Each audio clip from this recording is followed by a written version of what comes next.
When there are instances of crises, when there's kind of a threat out there, the environment that's affecting everyone, interestingly enough, that's a lot of times when calls to domestic violence agencies go down.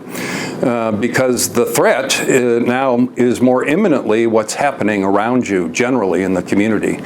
So I think during the first couple weeks here that we've really been engaged in responding to the virus, we haven't seen a real upsurge in calls or an upsurge of visits to our sites. But we're expecting that that's going to change as kind of the epidemic continues, as there's some kind of settling into some type of new normal. And at that point, I think there'll be many victims that recognize the home is really not a safe place to be. We again have maintained all of our crisis lines for both domestic violence and sexual assault. The Safe on 7 program, which is located in the Behavioral Health Plaza on Highland Avenue, has continued to operate as usual. This is an exception to what I was saying before about teleworking. We have some programs where you cannot telework. And Safe on 7, which is there to be available to victims, to provide them with the opportunity to get a protection order, to begin to plan for their safety and make arrangements for their future.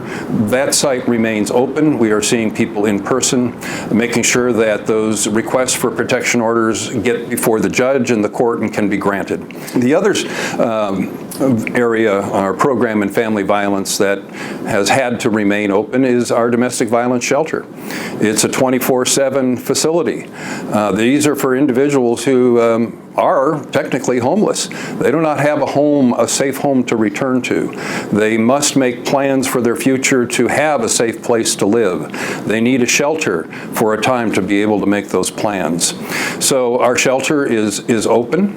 Again, though, we have staff round the clock. They are now additionally having to practice social distancing, making sure that the facility, always clean, is now super clean in order to minimize any potential threat of the spread of the virus. What we've been able to do with having one individual recently leave the shelter is to have the shelter now set up so that each room houses an individual or an individual family.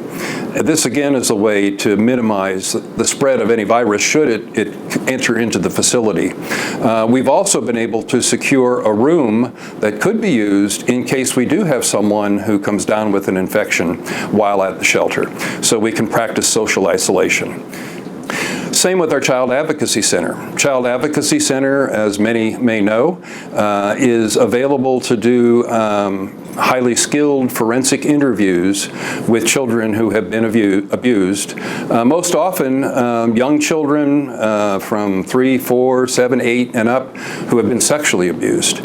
And this program was established, boy, it's almost 20 years ago now, to provide just one spot, one place where a child can be interviewed, to have that interview taped, to have other observers from the district attorney's office, the law enforcement observe the interview so that that child does not have to repeat their story to many different sources.